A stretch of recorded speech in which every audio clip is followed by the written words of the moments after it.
Welcome to the Holistic Health Bites podcast. I'm your host, Andrea Nicholson, crime scene investigator turned functional health investigator. This podcast is here to share bite-sized episodes and unique interviews on a wide variety of health topics to empower, enlighten, and educate you to live your best, most vibrant life. Disclaimer: all information you hear on this podcast is for information only and constitutes individual opinions of the person speaking. This should not be taken as medical advice. Being a listener of this show does not initiate a practitioner-client relationship between you and the hosts or panelists on this show. Please discuss these topics with your medical professionals before making any changes to your health. Okay, let's dive in. Welcome back to the Holistic Health Bites podcast. Today, I am joined by a fellow coach and nutrition and weight loss expert, Lisa Goldberg. Thank you so much for joining us today, Lisa. Oh, I'm really excited to be here and have this conversation with you. Yeah, absolutely. So just do a quick introduction, tell everybody about you and kind of how you got into this space. Okay, yeah, sure. Lisa Goldberg, and as Andrew just said, I'm a nutritionist and weight loss expert. And I've been doing this work. I coach on habit, behavior, and mindset change. And I've been doing this work for over 20 years. And I truly believe that it's the piece that most people don't pay attention to when it comes to losing weight. So they focus on changing the food, but they don't focus on changing what got them to need to lose weight in the first place. And so what really got me into exploring this further, when I first got my master's degree and I started seeing clients, I felt like, and most of my clients who I saw came to me for weight loss.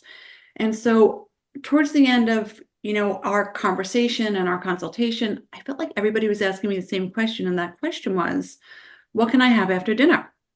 And I'm just like, well, you just ate dinner. How could you be hungry? Like, why do you need to want something more to eat? And so I began to explore mindset, habit and behavior change, emotional eating, to really kind of understand why people yo-yo dieted, right? It's not like the clients who came to see me had never lost weight before, but they always lost weight and gained it back. And then they were trying to figure out, well, now how do I lose it again? And that's when I realized it's not that they don't know what healthy eating looks like. There's just something more that needed to change in order to lose weight and not gain it back again. Yeah. And so tell us a little bit about, why is it that the way we approach dieting or diets in general, why is it that they are so hard to stick with? Or, why is it that they just really don't work?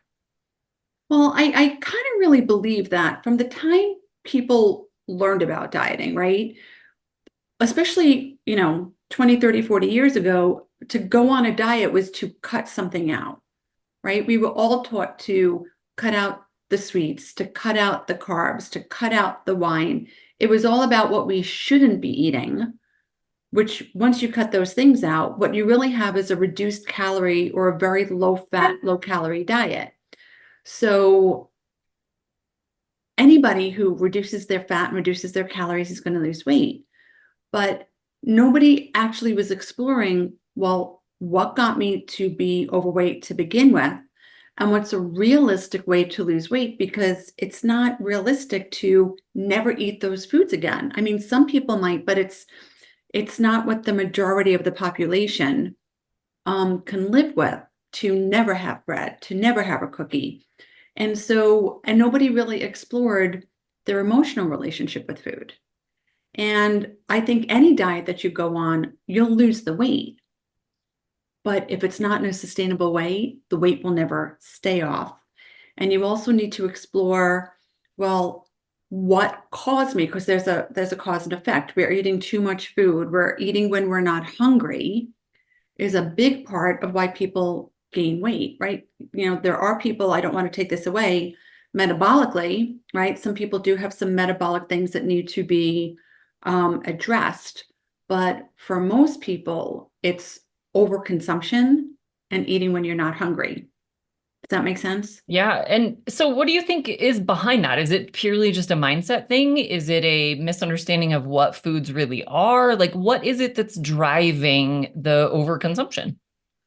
Well, I think it's the way our brains are wired when we're young. So for a lot of the people that I've worked with, they either have a scarcity mindset, right? Food was either, scarce in their house growing up, or they were deprived of something. There's a lot of households where they don't have anything sweet and they have no cookies. Or, kids are told, and they still are, clean your plate. And then you could get dessert. Like dessert was held up, the sugary stuff was held up as like this prize to get as long as you eat food and finish your plate.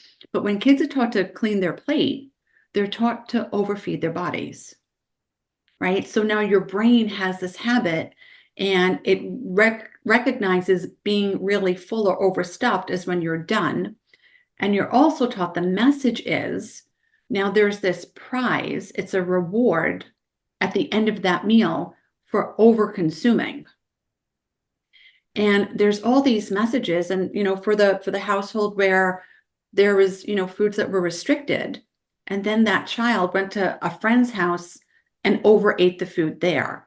And that's where I believe that a lot of people learn how to sneak eat, right? They'll take something into their room and they'll eat it when nobody's watching, because I work with a lot of 50, 60, and 70-year-old women who still do that, right? They don't want to be seen. So, and the only person now they're hiding from is themselves, but it's the way their brain is wired for the belief, for the habit and the behavior. And so that's why a diet will never work, because until you address the beliefs that you have around food, I need to clean my plate, right? It's wasteful if I don't eat all of the food. There are children starving somewhere in the world, so therefore I should clean my plate and learn how to overfeed my body. And so that becomes the wired in habit. And until you actually learn how to recognize the habits and recognize the thinking, right? Because our actions follow our thoughts. That's the stuff that I believe really needs to change, because that's the stuff that never changes every time somebody tries to lose weight. Yeah. And so many people I see in my practice are, like you said, overindulging. They're overeating, they're overconsuming, they're getting way more food than they actually need. But when you really look at their foods, they're not even real foods. And that's why I see so many people overindulging, because they're not actually getting nourished. They're undernourished while being overfed. And so I think if you can transition more into eating real food, a lot of that drive to keep eating can go away. Now, of course, there are mindsets and habits and other things that play into that, but the biological drive to keep eating does get better if you're eating real foods. And sadly, the vast majority of what we see in grocery stores and restaurants today isn't real food. It's highly processed, ultra processed, loaded with chemicals and preservatives and just all the things. So, from your perspective, what kinds of things do you see in like food choices that people are making? Well, it's interesting. I mean, I feel like the food manufacturers actually know what to do to make these foods not just highly processed, but highly addictive, Yeah. right? They've actually done studies on how these foods light up people's brains, like that dopamine hit, to keep them wanting more. But I truly believe, and I've seen it with my clients, that if you're physically hungry, which is another reason why people overeat and overindulge, is because they're not even in tune with their true physical hunger. So let me start by saying, if you're physically hungry, those processed things like something sweet or crunchy like chips or crackers, it's not going to satiate the hunger. It's going to keep you wanting more, which is why, think about it. How many times, if you're somebody who overindulges or overeats or can't lose weight, do you eat something and it doesn't ring the bell? But it's not filling you up and nourishing you. So it's like, I just need one more thing. I just need one more thing. And you keep looking for that one more thing. So I think part of the reason why people overeat is because if you are eating these processed foods, but oftentimes people have the belief that these are the foods that are going to make you happy, that these are the foods that you deserve for, and this is what I call the dieter's mindset, right? Like a lot of people who emotionally eat and yo-yo diet for many years have what I call the dieter's mindset. It's this black and white way of thinking.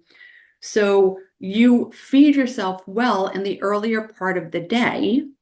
And so somehow you believe that you deserve a food reward for eating healthy, and then you reward yourself with this unhealthy thing, and then what do? You beat yourself up because if weight loss is really your goal, right?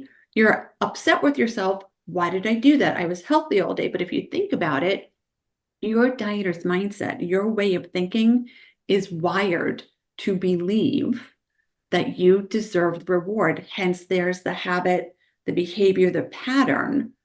If you're trying to lose weight, notice the pattern of you feed yourself well, you get home at a certain hour of the day, and then the thought is, well, I did well all day. You don't even use the word well. You think I was good all day, right? That's how a dieter thinks to themselves. I was good all day, so therefore I deserve or I get to eat this thing. And then your perfectionist mindset thinks, well, I blew it. I may as well keep on eating. And so there's a cycle, right? There's why weight loss is so hard for so many people because of their way of thinking, right? So I always say the missing piece to lasting weight loss is the fact that you're not changing that thinking, that dieter's mindset. Yeah. And I see the same thing happen with exercise too. Oh, I did a great workout today, so I can eat more. Yes. Even if you're eating the best quality, most nutritious foods ever, you can still overindulge. And so, yeah, we really have to get out of this mindset of using food as a reward, as using it as the prize for accomplishing whatever that is, either being good all day or getting a good workout in or whatever that may be. That mindset is difficult to overcome. So, do you have advice that you give your clients on how to kind of break that reward cycle? Yeah, well, first I have a little saying. I mean, I always say puppies get rewarded with food, not people, right? Which is the truth. Yeah. Food is not a reward. Yeah. And so I first start to get my clients' mindset wrapped around food is in abundance, right? For most people, food is in abundance, it's not scarce. And the food that you view as being the reward is unhealthy. And it's actually what's keeping you overweight or preventing you from losing weight or getting you to regain the weight that you've worked so hard to lose. So, where is the reward? Right? That's the mindset that needs to shift. And I also think it's really important that people get in touch with their true physical hunger Yes.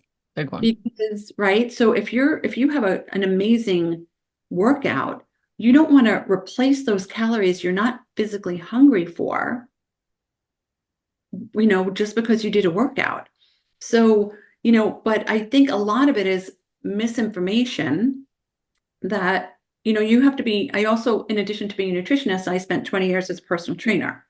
So, so many people think they need to eat and replace the calories that they've lost.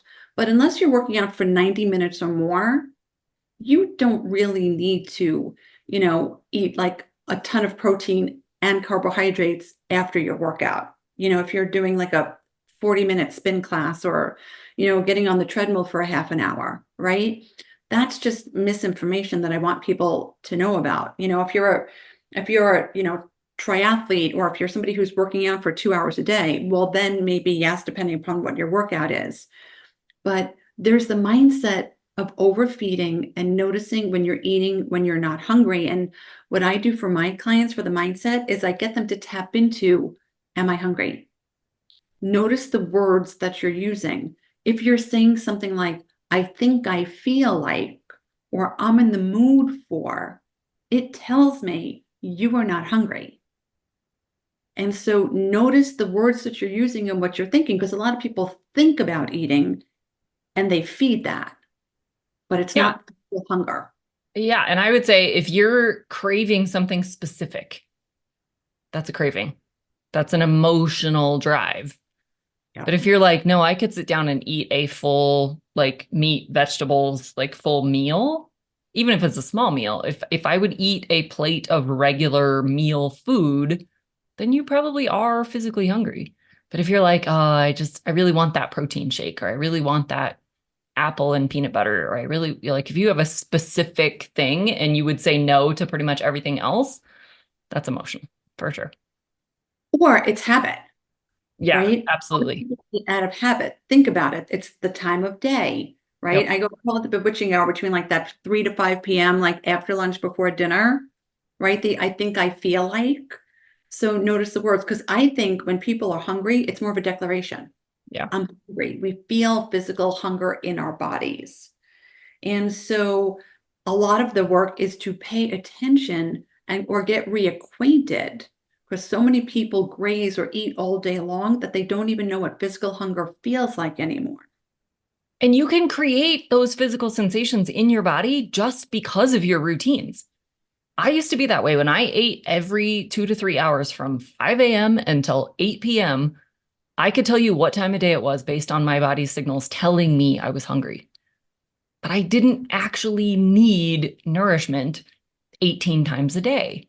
Right. But I had trained my body to tell me I was hungry all day long because I was eating all day long. And so when I broke that habit and got to where I could really tell true physical hunger, I don't need to eat that many times. And now I don't even think about food. It's like, oh, I guess I haven't eaten today. Like, I mean, obviously I do eat every day, but it's not 18 times a day. It's not all day thinking about food and packing snacks and taking food with me everywhere and worrying about how am I going to do this when I've got this meeting and I've got this thing and I'll be on a plane. And it's like, no, now I'm fine. I know when I'm truly physically hungry and I know what to do about it when that happens, but it's not a constant obsession anymore. Yeah, well, that's a big thing too. People are afraid of Yeah. being hungry. I call it preemptive eating. So the way you were packing your snacks, like what if, right? The thought was, if you think Hmm. about it, what if I get hungry? What if I'm in the meeting or on the plane and I don't have food? And part of it is, well, what if you do, Right. right? Hunger might be uncomfortable, but nobody's gonna, unless you don't eat for days and weeks on end, Right. it's for those, 4 hours or 6 hours, nothing's going to happen to you. Yeah. There's a cause of discomfort, but again, based on your experience from the past, because there are people who didn't have access to food, right? Maybe growing up, they were in a scarce situation. And so their fear is feeling that hunger. But that's just the way their brain is wired, right? They're wired for the habit and behavior. But it's about checking in with what's your reality now, right? What's your true story now?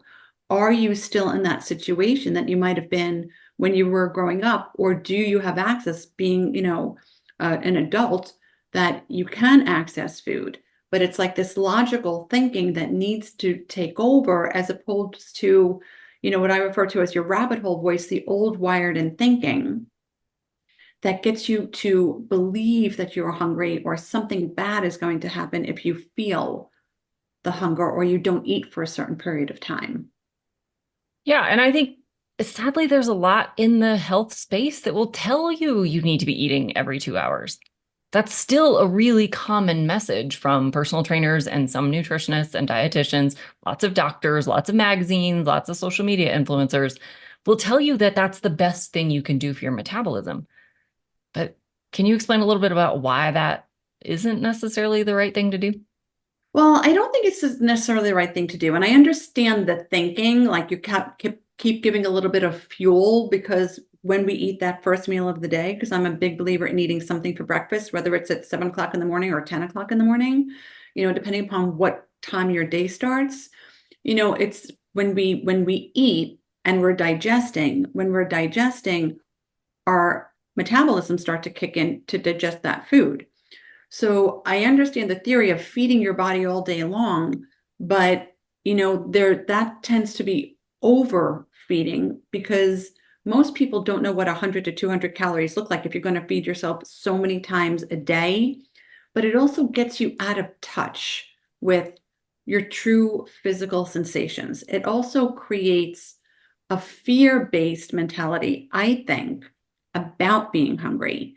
And I just think most people's lives, like if you're an athlete and your life revolves around fitness and nutrition, maybe that's the right way for you to go. But most people who have busy lives, most women who have families and careers, and most men who have families and careers and have like these busy lives, it's not realistic to feed your body that way and think it's maintainable and sustainable. And so it's really about finding out what works in your life. And for most people, eating 3 meals a day, and depending upon the length of your day, maybe 1 or 2 snacks during the day. So there's not this big gap of time because, if you're going for more than, 5, 6, or 7 hours after your meal, before you could get to your next meal, you could potentially feel physical hunger. And so I'm a big believer in feeding the hunger, right? Not just eating for eating sake. Yeah. And so I kind of think that's where people get so confused. They try to, follow these dogmas that just don't fit realistically into their lives. Yeah, for sure. I see three reasons why people struggle more when they're eating too often. And one is that obsession. I know that was true for me. I was constantly thinking about food and where I was going to get my food. And like while eating, I'm thinking about the next time I'm going to eat. Like that's not a healthy place to be, even if you're eating entirely healthy foods. So I think the obsession is definitely not helpful. Like you said, losing touch with your physical sensations, all of those kinds of things. Two, I think it really actually disrupts your digestion. We have a migrating motor complex that can only operate every 90 minutes when you're not eating. So if you're eating every 2 hours, you literally can't sweep your digestion appropriately. You're stopping all of those things from working appropriately. And third is you're getting an insulin spike every single time you eat. And if you're constantly raising your insulin, it never comes back down to baseline. And when your insulin is elevated, you're in fat storage mode. You cannot break down stored fuels if you're constantly eating. And that makes sense. Why would you be pulling food out of storage while adding to storage? It just doesn't even make sense. Biologically, of course, you're going to be in one mode or the other. And so if you're constantly eating, you're constantly storing, which is just going to make weight loss that much harder. It's going to propagate the hunger. It's going to keep all those cravings going. It's going to keep the mindset going, and it's furthering the habit. So I definitely agree with you. Eating far less often is better. I find that most people actually don't really need snacks at all. Obviously, if they're working a 16-hour day, maybe because that's a really long day. So like you said, we don't want to go too long between meals and then end up overeating because we got famished. So I do think Exactly. there's a sweet spot there. But I find most people do pretty well if they're eating good quality foods, well-rounded meals, appropriately created meals that are filling and satiating without being overstuffed, then people don't need snacks. They're perfectly fine with 2 to 3 meals a day, and they have all the energy, all the mental clarity, all the physical strength that they need. Yeah, well, I mean, each individual person is different. Of course, And again, I believe it really depends on what time your day starts and what time your day ends. And you said something that is correct. A lot of people, when they feel hunger, right, and they wait too long to eat, when you do get to the next meal, a lot of people have a propensity to overeat because in that moment, it feels like there's not enough food and you can't eat fast enough to get rid of that uncomfortable, hungry feeling. So I try to coach my clients to not let themselves get to that point because they eat too fast and they eat too much. And then especially if they struggle with emotional eating, then they beat themselves up for doing that. So we try for to sure. prevent that cycle. But the truth is I also coach my clients on protein and carbs at all of your meals and snacks if you're eating snacks, because that is the way to keep your insulin from having these sharp spikes by having the protein and the good quality protein at all of your meals. It'll keep you satiated. Like you said, it'll curb those cravings. And I believe cravings, like we discussed earlier, is more of a thought than a physiological sensation.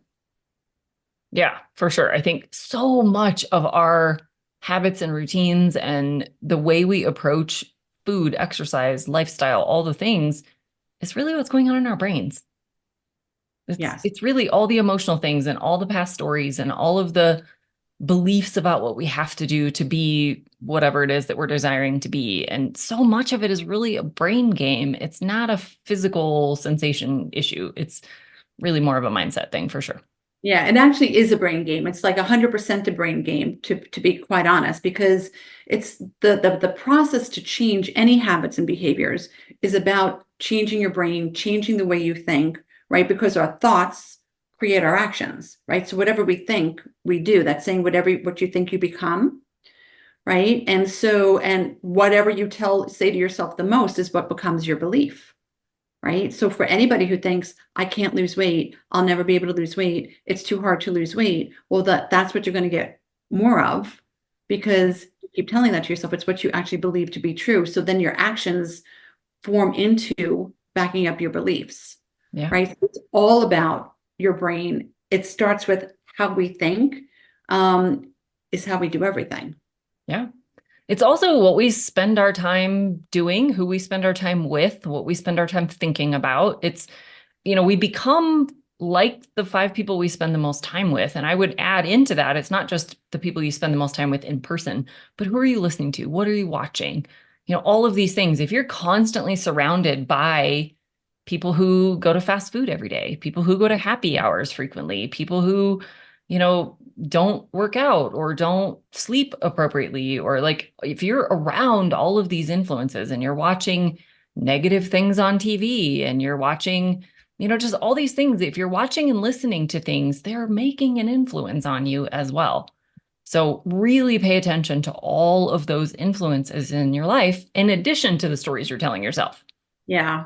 Yeah. Well, it's the truth. It's really important to, know what you're taking in, and really just paying attention to asking yourself, what do you want?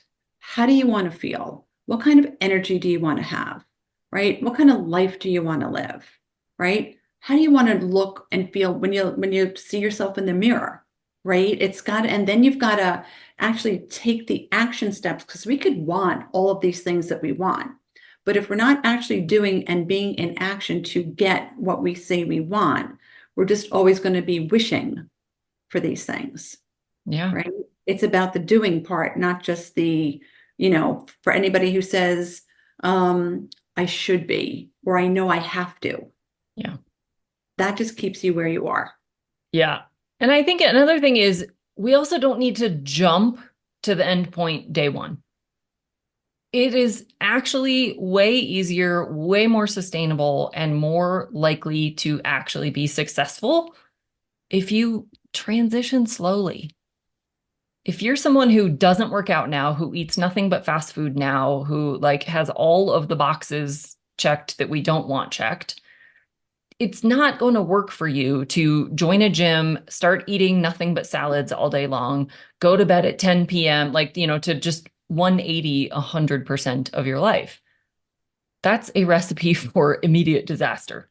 You're going to Yeah, feel miserable. You're going to hate your life. You're going to hate everything about it. You're going to constantly be thinking about all the things you used to have. You're going to feel deprived and restricted and miserable. And it's a recipe for disaster. So it's okay to baby step into these things. Look at it as this long-term journey. Health doesn't have a destination. right. Yeah, It's I totally agree with you. I mean, part of the problem, especially when it comes to those who want weight loss, is they want it yesterday. yeah, And they don't take the time and the patience with themselves to go slow, right? Because they just, they want to get the weight off. But sustainable change, because here's the thing, the more you're consistent, change is about consistency. The more you're consistent at making the changes and you repeat that over and over and over again, that's how it becomes your new habit, right? And your new pattern.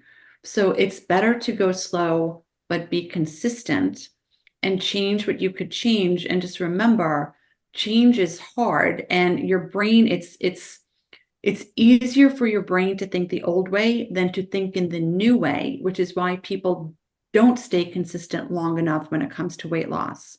So it's worth making the effort for yourself. And it might feel hard initially, but after you practice, because anything you want to get good at takes practice.